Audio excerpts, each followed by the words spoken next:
News every 15 minutes, weather every 10, and sports twice an hour. Newstalk, KGVO, AM 1290 and 98.3 FM. You're listening to Montana Morning with Peter Christian. Democrats singing a new tune. But you can stand with me, and I will stand up for you.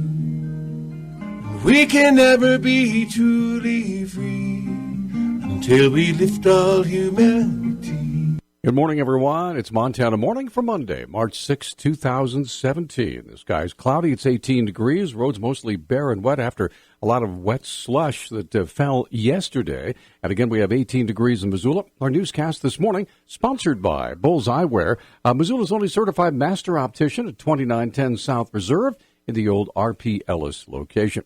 Our top story this morning, as you just heard, singer, songwriter, and arts activist Rob Quist of the Mission Mountain Wood Band has been selected as the Democratic Party's nominee to fill the unexpired term of Ryan Zinke. Of course, he became Secretary of the Interior last week. After 4 ballots, Quist received 57 total votes at the convention in Helena yesterday, while Amanda Curtis got 39, Kelly McCarthy with 38. Sue Orr, is a regular caller and contributor on Talkback, was at the convention and explained why Quist captured the nomination. Rob just speaks the Montana language, I guess, and he doesn't have a lot of experience, political experience, but he was on the Montana Arts Council for 20 years, and he's traveled around the world, literally, as an ambassador for Montana. Orr said Quist has been talking to Montana farmers and ranchers about the issues that concern them. One of the things he talked about today was the contacts that he has made on behalf of wheat farmers and cattlemen, and that's a pretty important industry in Montana. I think he just has the ability to reach out to people that might not trust the regular kind of politicians. Following the vote Sunday, Quist was asked how he would be able to win the congressional election in a state that Donald Trump won by over 20 points. I think I've been connecting with Montanans all my life. I think that Montanans have a lot of common ground that we stand for. And I would have to say that we probably agree on 80% of the issues. And I've already spoken with Republicans, men's groups, coffee groups, and I really feel like I have their support. So this is something that I'm not too concerned about. I think that the state of Montana will back me. The Republican Party will have their nominating convention tonight, and the special election will be held on May 25th. 2 groups, the American Promise Advisory Council and Stand with Montanans, are urging Montana's new congressional candidates, one has been chosen, one not yet, to support a 28th Amendment to the U.S. Constitution that would effectively undo the Citizens United Supreme Court decision.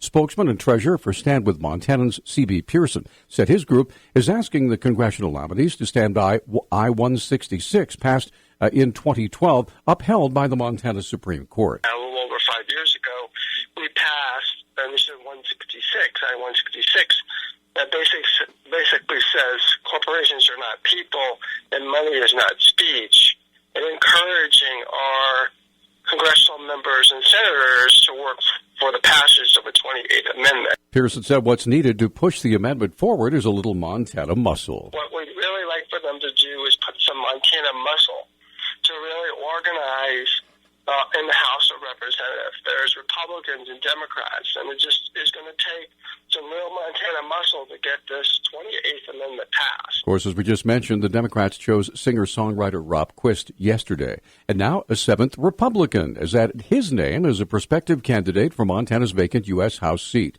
Montana Republican Party officials say Samuel Redfern of Missoula has paid his $1,740 filing fee to be considered when GOP delegates pick their candidate tonight in Helena. The party's statement says Redfern's a military veteran who runs a nonprofit organization. The candidates now include Redfern, State Senator Ed Buttrey, businessman Greg Gianforte, State Representative Carl Glim, former State Senator Ken Miller, contractor Dean Rabine from Missoula, and former State Senator Ed Walker.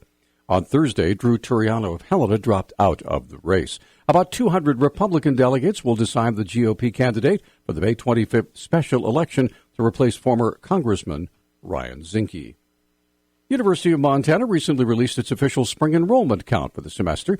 UM Director of Communications Paula Short told our John King on Friday that the enrollment reduction trend continued, but that was expected. 11,615 students, which includes a little over 10,000 on the Mountain campus and the remainder being at our Missoula College. According to Vice President Tom Crady, our Vice President for Enrollment, it was not as steep of a decline as could have been based on trending and certainly within what we think is going to happen, which is, it's going to take a few years, but we will stabilize and then be growing enrollment. Short says she's beginning to learn that improving enrollment is not a quick fix. It is like a large ship, and it doesn't turn on a dime, and it's going to take a little bit of time to stabilize and reverse this trend, but we're feeling good about the steps that we're taking and the new initiatives that are in place. The president likes to say, we've planted some seeds, and they haven't yielded a crop yet, but we're looking forward to that. According to Short, spring enrollment numbers are almost always fewer in the fall because many students graduate in December. About 50 members of the Montana Air National Guard have returned home from a 4-month deployment in Southwest Asia. The Great Falls Tribune reports it was the first large-scale deployment for the men and women of the 120th Airlift Wing since the unit was given its new assignment in 2013. On March 1, 2014, the Air National Guard unit based in Great Falls received its first C-130 transport. After 2.5 years, Air Wing Commander Colonel Lee Smith declared the unit's conversion from an F-15 fighter mission to the C-130 airlift mission complete. Just 23 days after that, the 386th Air Expeditionary Wing took off on a 4-month deployment overseas. By all appearances, Missoula's crime rate appears to be rising as spring rolls in. A week ago, Missoula police had double the number of DUIs over the weekend, and the county attorney's office is reporting nearly double the average number of felony cases overall. We have had an incredibly busy crime week. We processed 28 new cases over the last 7 days.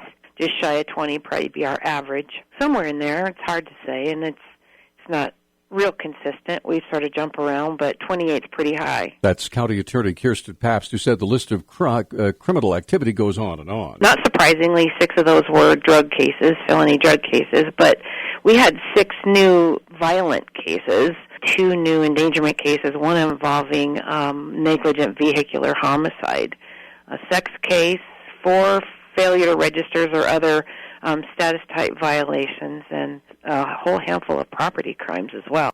Pabst says at this point nearly 80% of the drug cases are methamphetamine-related, but the fear is that heroin use is also on the rise.